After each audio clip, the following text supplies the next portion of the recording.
Assalamualaikum viewers, I hope you will be fine. Today our lecture is exercise 1.3 question number 1 जो कि मैं आपके साथ डिस्कस करूंगी। चैनल को लाइक कमेंट्स और सब्सक्राइब करना मत भूलिएगा ताकि आप इसकी तमाम के तमाम वीडियोस जो हैं वो आप तक पहुंच सकें। और इस वीडियो में आपने इसको स्किप नहीं करना, पूरी देखनी है ताकि आपको सारे स्टेप्स जो हैं वो समझ आ सकें।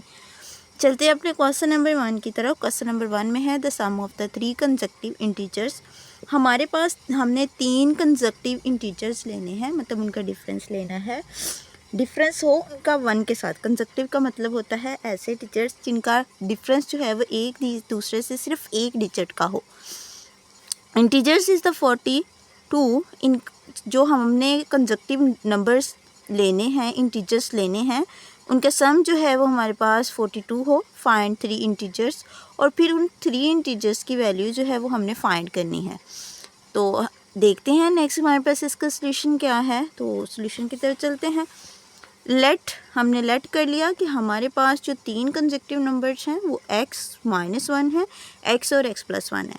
देखिए इनका डिफरेंस एक दूसरे से सिर्फ एक नंबर का है, एक डिजिट का, x+1 और इधर x-1, एक नंबर का डिफरेंस है। एक नंबर दूसरे नंबर से एक नंबर का डिफरेंस रखता हो तो वो हमारे पास कंसेक्यूटिव इंटीजर्स होंगे। Let x-1 x+1 be the required integer. ये हमारे पास रिक्वायर्ड इंटीजर है according to the given condition. उसकी कंडीशन ये थी कि आपने उन डिजिट्स को क्या करना है कि ऐड करना है। उन कंसेक्यूटिव इंटीजर्स को आपने ऐड करना है। कंसेक्यूटिव इंटीजर को ऐड करने के लिए हम तीनों टीचर्स जो लेट किए हैं उनको ऐड करेंगे। x-1 plus x plus x+1 is equal to 42। उसके बाद हमने क्या करना है, इन तमाम डिजिट्स को ऐड कर देना है। x-1 plus x+1 is equal to 42। तो हमने क्या करना है कि ये माइनस का 1 है, ये प्लस का 1 है, तो ये दोनों कट हो जाएंगे। तो 1 एक x, यहाँ पर x, ये x और ये x, तीनों जो है वो हमारे पास 3x होंगे। अगर मल्टीप्लिकेशन होती तो पावर z होती, लेकिन हमारे पास एडिशन का साइन है तो हम इसको क्या करेंगे, ऐड कर देंगे। तो हमारे पास यहाँ पर इसके कोफिशिएंट में 3 आएगा, तो 3x इज इक्वल टू 42। इसके बाद जो है हमने क्या करना है कि इनको हमने डिवाइड कर देना है 3 के साथ, क्योंकि हमें के लिए x की वैल्यू चाहिए जिसको कि हमने लेट किया, और उस इंटीजर की वैल्यू जो है वो हमने फाइंड भी करनी है। 3 को 3 के साथ डिवाइड करेंगे तो हमारे पास यहाँ पे 1 आ जाएगा, तो केवल x रह जाएगा। इधर डिवाइड करेंगे तो 3 1 जार 3 4 जार 12 हमारे पास आएगा, तो x इज इक्वल टू 14। अब उसके बाद जब ये हमारे पास एक जो वेरिएबल था उसकी वैल्यू हमें फाइंड हो गई, तो अब हमने बताना है कि वो 3 जो कंसेक्यूटिव इंटीजर्स लिए उनकी वैल्यू क्या होगी। देखिए सबसे पहले हमने x-1, तो 14 - 1 करेंगे तो 13 आ जाएगा। उसके बाद जो है हमारे पास x जो कि पहले ही 14 के इक्वल है, x+1 14 + 1 15। तो देखिए हमारे पास 3 इंटीजर्स हैं जो कंसेक्यूटिव हैं। देखिए 13 का 14 तक एक नंबर का डिफरेंस है और 14 का 15 तक भी एक नंबर का डिफरेंस है। तीनों के दरमियान में एक नंबर का डिफरेंस है। ये हमारे पास हैं कंसेक्यूटिव इंटीजर्स जो हमने लेट किए थे और उनकी वैल्यूज़ आई हैं। इसके बाद जो है वो हमारे पास नेक्स्ट क्वेश्चन है। नेक्स्ट क्वेश्चन जो है वो थोड़ा सा लेंथी है, तो इसके स्टेप्स जो हैं वो आप मिस नहीं कीजिएगा, इसको ध्यान से देखिएगा और इसके स्टेप्स जो हैं वो अच्छे तरीके से आपको जो है वो समझ आ सके। हमारे पास क्वेश्चन नंबर 2 है। क्वेश्चन नंबर 2 में है the diagram shows triangle ABC।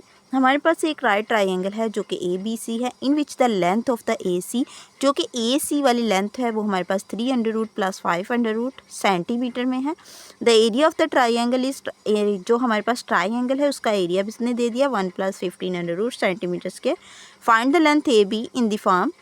हमारे पास जो है, जो हमने लेंथ फाइंड करनी है AB की, उसको हमने A√B + B√5 सेंटीमीटर की फॉर्म में फाइंड करनी है, where A and B are integers. तो कहते हैं AB की वैल्यू फाइंड करके आपने बताना है क्या ये इंटीजर्स हैं। हमारे पास कुछ इस तरह से जो है वो राइट ट्रायंगल दी गई है। राइट ट्रायंगल में हमारे पास ये बेस होती हैं, ये हाइपोटेन्यूज, ये एल्टीट्यूड या परपेंडिकुलर होता है। तो यहाँ पर हमारे पास ये जो साइन है ये 90 डिग्री को शो करता है, और ये सारे का सारा अंदर वाला हमारे पास ट्राइंगल का एरिया है जो कि उसने हमें दिया है क्वेश्चन में 1 + 15 √। उसके बाद जो है उसने AB की वैल्यू दी है जो कि हमारे पास 300 + 500 है। फाइंड हमने क्या करनी है, फाइंड हमने जो है वो इस परपेंडिकुलर जो एल्टीट्यूड है उसकी वैल्यू फाइंड करनी है, जो कि हमारे पास A और C है। ये हमारे पास A और C है जिसकी वैल्यू जो है वो हमने फाइंड करनी है। चलते हैं नेक्स्ट फार्मूले की तरफ कि फार्मूला हमारे पास यहाँ पे क्या अप्लाई होगा, area of the triangle. Triangle का एरिया फाइंड करने के लिए हमारे पास फार्मूला होता है 1/2 क्रॉस एल्टीट्यूड मल्टीप्लाई बेस, या परपेंडिकुलर मल्टीप्लाई बेस।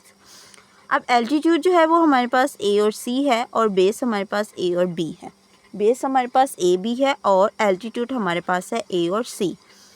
अब इस एल्टीट्यूड की जगह ए सी और ए बी लिखेंगे क्योंकि हमारे पास दोनों की वैल्यू जो है वो यही आई हैं। सो उसके बाद जो है हमारे पास इधर एरिया ऑफ द ट्राइंगल, अब यहाँ पे हम वैल्यूज़ पुट करेंगे। एरिया ऑफ ट्राइंगल की फॉर्म में जो हमारे पास उसने क्वेश्चन में वैल्यूज़ दी हैं वो यहाँ पे पुट करेंगे। यहाँ पर हम ए सी की वैल्यू पुट करेंगे जो कि हमारे पास क्वेश्चन में मेंशन है। इसके बाद देखिए 1 + 1500 centimetre square is equal to 1/2 multiply A B multiply 300 + 500 centimetre की फॉर्म में आएगा। इसके बाद हमने नेक्स्ट जो है वो ए बी की वैल्यू फाइंड करनी है।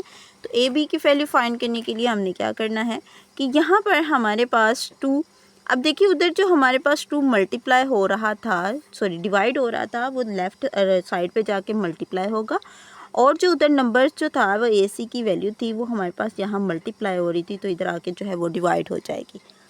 इसके बाद देखिए तो 2 + 2 √15 300 + 500 आ जाएगा। अब हमारे पास यहाँ ए बी की वैल्यू आई है, लेकिन हम इसको इस फॉर्म में नहीं लेते क्योंकि आपको भी पता है कि हम जब भी हमारे पास रेडिकल का साइन नीचे आता है तो हम उसको रैशनलाइज करते हैं। हमने पीछे सारी एक्सरसाइजेस में जो हमारे पास 2 एक्सरसाइज थी वो मोस्टली इसमें ये था क्वेश्चन नंबर 1 में, सॉरी एक्सरसाइज 1.1 में मोस्टली क्वेश्चन यही थे रैशनलाइज करना। सो हमारे पास जो है वो 2 में भी इस्तेमाल हुए हैं रैशनलाइज करने का मेथड।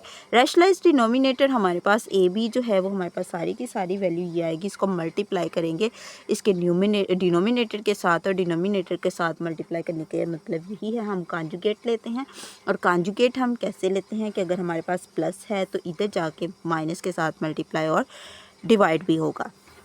उसके बाद हमने क्या करना है, न्यूमिनेटर को न्यूमिनेटर के साथ, डिनोमिनेटर को डिनोमिनेटर के साथ मल्टीप्लाई करेंगे। मल्टीप्लाई करने के बाद न्यूमिनेटर को डिनोमिनेटर के साथ मल्टीप्लाई किया तो उसके बाद मेरे पास जो है वो ये सारा आंसर आया। अब यहाँ पर मैंने क्या करना है कि जो स्क्वायर की फॉर्म में आते हैं उनको मैं कट करूँगी, जो मेरे पास जो है वैसे आते हैं वो उन नंबर्स को मैं वैसे लिखूँगी, उनकी एडिशन करूँगी। अब देखें 2√3 - 500 -205 + 215 300 -215 500 आ जाएगा। अब इस 15 की जगह पे हम फैक्टराइजेशन करके हम 5 × 3 लगाएंगे तो अलग अलग इनका अंडर रूट हो जाएगा।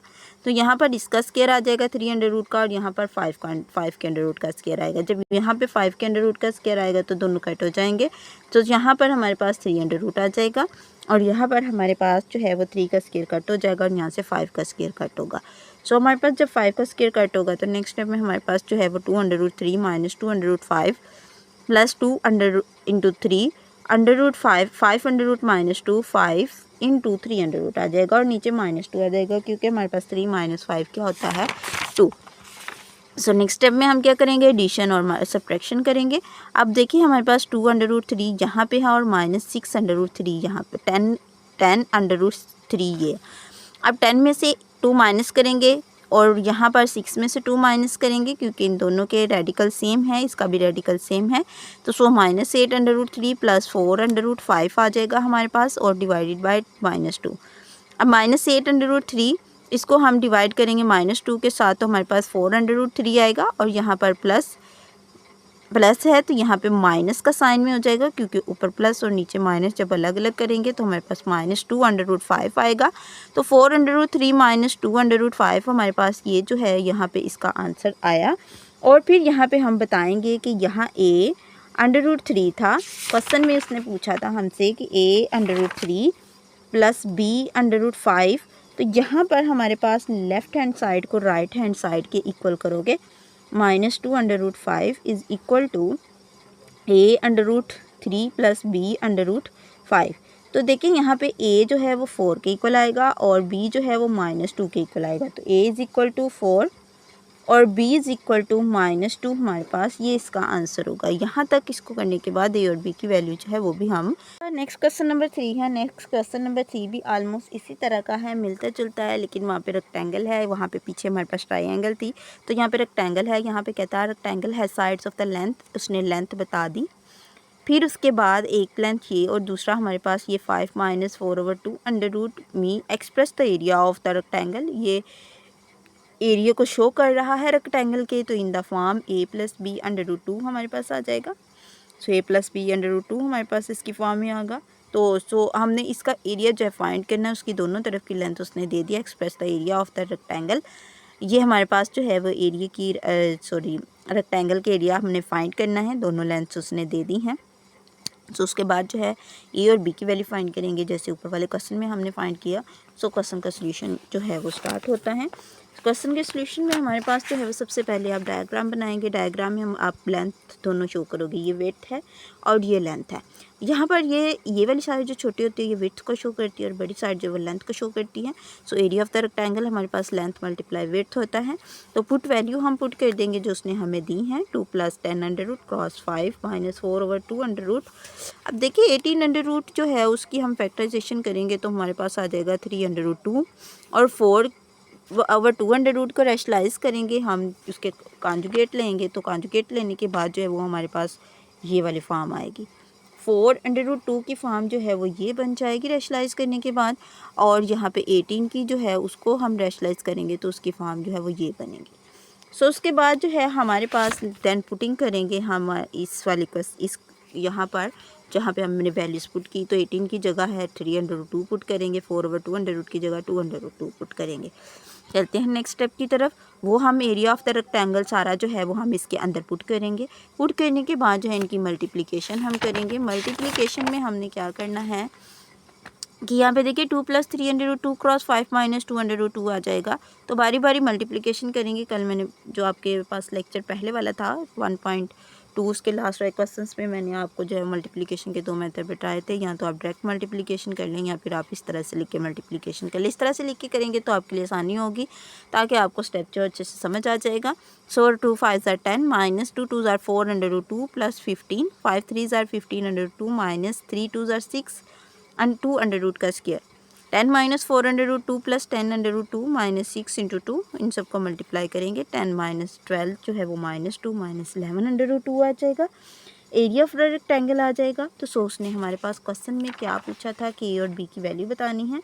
तो सो ए की वैल्यू क्या होगी हमारे पास, यहाँ पर ए की वैल्यू -2 और बी की वैल्यू जो है वो हमारे पास आ जाएगी -11 अंडर रूट 2। ये हमारे पास बी की वैल्यू होगी और वो हमारे पास किसकी थी, ए की वैल्यू थी।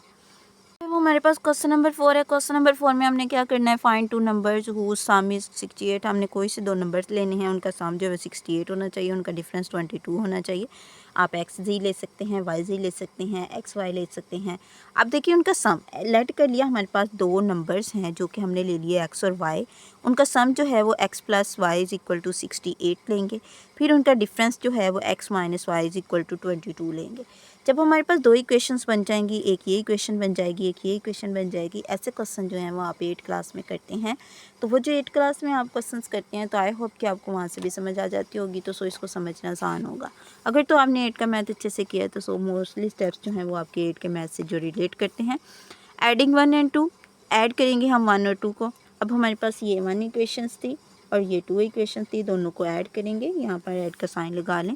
देखें x और x हमारे पास 2x हो जाएगा, प्लस y और माइनस y दोनों कट हो जाएंगे और इन दोनों को ऐड करेंगे तो हमारे पास 90 आएगा। 8 2 10 1 6 7 8 और यहाँ पर 9। 2x = 90, तो 2x = 90 के इक्वल हमने x की वैल्यू फाइंड करनी है, तो 90/2 आ जाएगा। यहाँ पे 2 1 जार 2 4 जार 8 2 5 जार 10 होगा हमारे पास, तो x = 45। सो पुट कर देंगे हम यहाँ पर कि x = 45 in the equation 1। Equation 1 में हमने क्या करना है कि x की वैल्यू को पुट करेंगे तो x + y = 68। 45 + y = 68 होगा। 68 - 45 y = 23। सो हमारे पास उसके बाद जो है ये वैल्यू y की हमारे पास 23 और x की वैल्यू कितनी है 45। तो दिस इज़ आवर आंसर। ये हमारे पास इसका आंसर जो है वो कि हमारे पास क्वेश्चन नंबर 5 है। क्वेश्चन नंबर 5 में हमने क्या करना है, the weather in the Lahore. Lahore में हमारे पास वेदर जो है was usually warm during the summer of 2024 में हमारे पास जो वेदर है वो यूजुअसली वार्म रहता था। फिर द टीवी न्यूज़ हमारे पास reporter temperature as a higher as 48 degree centigrade बताते थे टीवी रिपोर्टर्स जो थे। फिर कहता है बाय यूजिंग द फार्मूला, उसने फार्मूला यूज़ किया find the temperature as the Fahrenheit scale. आपने फ़ारेनहाइट स्केल में जो वो टीवी रिपोर्टर बताते थे टेम्परेचर, उसको फ़ारेनहाइट में आपने फाइंड करके बताना है। कुछ भी नहीं करना, आपके पास फार्मूला दिया है, सीधा सीधा सा आपने सी की वैल्यू जो है, ये जो उसने वैल्यू दी है यहाँ पर देखें 48 डिग्री सेंटीग्रेड, ये हमारे पास इसको जो है वो सेल्सियस में दिया गया, इसको फ़ारेनहाइट में चेंज करना है। इसको सी की वैल्यू उसने दी है, उसको आप यहाँ इस फार्मूले में पुट करेंगे। जब इस फार्मूले में पुट करेंगे, पहले 9 को 5 पे डिवाइड करेंगे तो 1.8 आ जाएगा, 48 से मल्टीप्लाई करेंगे तो 86.4 प्लस 32 आएगा। अब इन दोनों को ऐड करेंगे तो आपके पास फ़ारेनहाइट में जो है वो आंसर आ जाएगा। आई होप कि आपको आज का लेक्चर अच्छे से समझ आ गया होगा। Thank you so much.